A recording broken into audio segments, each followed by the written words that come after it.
नमस्कार दोस्तों, आज मैं पुनः उपस्थित हूँ अपने चैनल हेल्थ केयर पर एक नए टॉपिक के साथ। जैसा कि आप सभी आदमी जानते हैं कि जब भी मैं अपने चैनल पे आता हूँ कोई ना कोई नया टॉपिक लेके आते रहता हूँ, जिसमें मैं हेल्थ बेनिफिट से जुड़ी हुई जानकारियाँ लेके आता हूँ।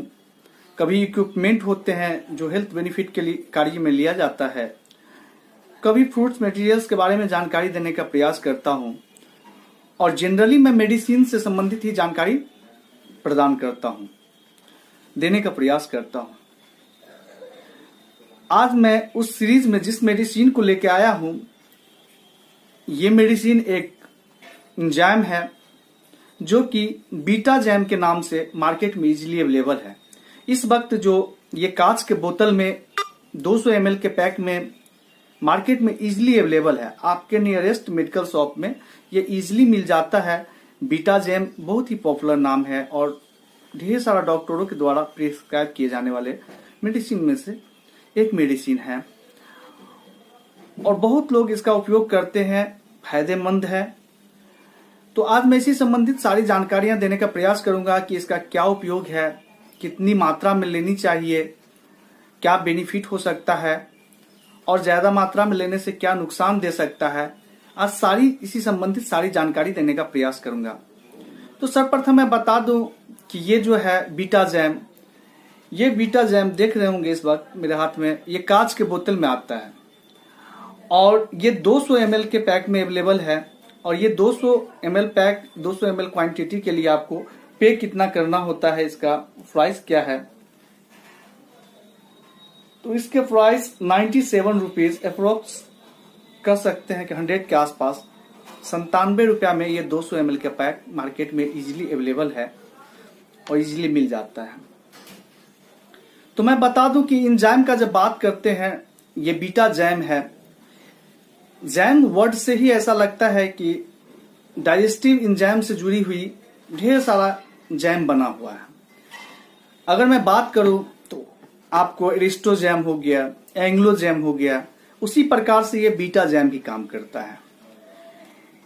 बीटा जैम का काम है आपके अनडाइजेशंस को दूर करना, आपके अपच की समस्याओं को दूर करना, आपको भूख न लगने की समस्याओं को दूर करना और आपके शरीर में जो है, तो अभी हम लोगों ने जाना कि बीटा जैम सिरप में इसका उपयोग करने से क्या क्या फायदा मिलता है, हमें किन कंडीशनों में इसका उपयोग किया जाता है।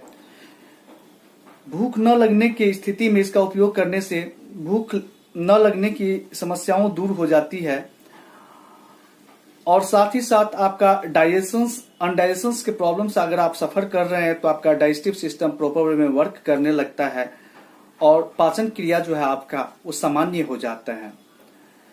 और साथ ही साथ मैं बता दूं कि पाचन क्रिया पर आपकी पूरी बॉडी का डेवलपमेंट, पूरी बॉडी का एक्टिविटीज निर्भर करता है, क्योंकि ये जो है इसमें जो कंपोजिशंस पाया जाता है वो कंपोजिशंस इस प्रकार से है।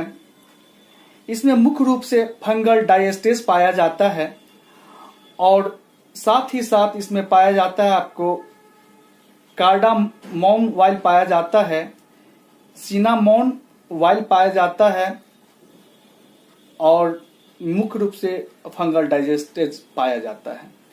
इन सारे का काम है कि आपके बॉडी में जो प्रोटीन होता है, स्टार्च होता है, कार्बोहाइड्रेट होता है, जो आपके भोजन के माध्यम से आपको प्राप्त होता है और उसका आपका बॉडी उसको डाइजेस्ट नहीं कर पा रहा है, जिस कारण से आपकी समस्या बनी हुई है, तो उसको तोड़ने का काम, उस स्टार्च प्रोटीन को तोड़ने का काम ये जो है फंगल डाइजेस्टेज करता है और जिसके टूटने से एनर्जी निर्माण होता है आपके बॉडी में और आपकी सारी एक्टिविटी प्रॉपर वे में वर्क करता है। तो ढेर सारा फायदा है। इस प्रकार से हम देखते हैं इस सिरप का उपयोग करने से अपच जैसी समस्या आपकी दूर हो जाती है और आपका बॉडी प्रॉपर वे में आपका वजन बढ़ने लगता है। साथ ही साथ आपका बॉडी में जो है सो ढेर सारा इंक्रीजमेंट होता है, आपके सेल एक्टिविटी में इंक्रीजमेंट होता है और एनर्जेटिक आप बने रहते हैं इस दवा का उपयोग करने से, बीटा जैम सिरप का उपयोग करने से। और गैस की समस्या से भी आपको छुटकारा मिलता है। तो इस प्रकार से हम देखते हैं कई उपयोग है इस दवा का। साथ ही साथ बता दें कि कुछ डोज संबंधित भी बातें इस सिरप के ऊपर कंपनियों के द्वारा दिया गया है। उम्र की जहां तक बात करें तो इसकी उम्र अगर 20+ आपकी उम्र है तो इसका उपयोग करें तो बेहतर पा सकते हैं। 10 to 15 ml 2 to 3 teaspoons approx twice daily. इसे आप 2 चम्मच सुबह 2 चम्मच शाम 10 से 15 ml आप सुबह और शाम इसका उपयोग कर सकते हैं। यही इसका डोजेस कंपनी के द्वारा निर्धारण है। अगर मैं डोजेज संबंधित बातें करूं तो डोजेज के लिए आप अपने नियरेस्ट डॉक्टर से संपर्क करके ही इसका डोज चलाएं तो सबसे ज्यादा बेनिफिट आपको मिल सकता है, क्योंकि डॉक्टर वेट और एज के अकॉर्डिंग जो है दवा निर्धारण करता है और बीमारी को देखते हुए डिजीज पर डिपेंड करता है डोजेज, एज पर डिपेंड करता है, साथ ही साथ वजन पर डिपेंड करता है कि क्या डोजेज होनी चाहिए। इसीलिए आप इस दवा को इस्तेमाल करने से पहले आप अपने नियरेस्ट डॉक्टर से जरूर सलाह ले लें, तब इस दवा का इस्तेमाल करें तो आप बेहतर रिजल्ट पा सकते हैं। साथ ही साथ मैं बताऊं कि इसका रख रखाव के लिए इसे आप भींगे हुए प्लेस में नहीं रखें, कूल और ड्राई प्लेस में रखें। एक रूम टेम्परेचर पर इसको आप रख सकते हैं और इसे भींगे हुए प्लेस से थोड़ा अलग रखें।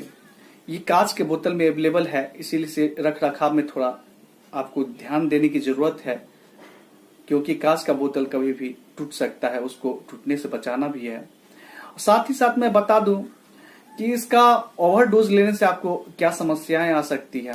ऐसे तो इसका कोई साइड इफेक्ट बहुत ज्यादा नहीं है, फिर भी अगर डोजेज अगर आपको 10 ml लेना है और आप उसके जगह पर अगर 50 ml लेते हैं तो आपको ये परेशानी उत्पन्न कर सकता है।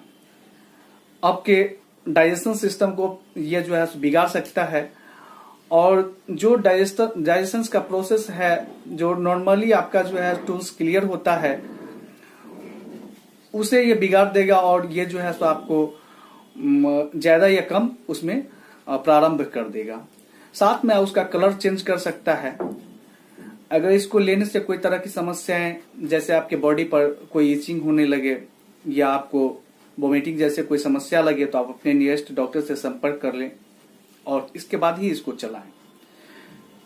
तो इस प्रकार से हम देखते हैं कि डोजेस भी, बेनिफिट भी और इसका रख रखाव संबंधित सारी जानकारियां ले ली। या भी किसको उपयोग करना चाहिए और किसको नहीं करना चाहिए। तो गर्भवती महिला के लिए ये डॉक्टर से जानकारी लेने के बाद ही इसका उपयोग करें तो उसके लिए ज्यादा फायदेमंद है। साथ ही साथ जो बच्चा को दूध पिला रही है जो माँ, उस माँ के लिए भी ये डॉक्टर की सलाह के बिना इसका उपयोग न करे तो बेहतर रिजल्ट आप पा सकते हैं। धन्यवाद मेरे वीडियो को देखने के लिए और मेरे चैनल को सब्सक्राइब और मेरे वीडियो को लाइक करें। थैंक्स।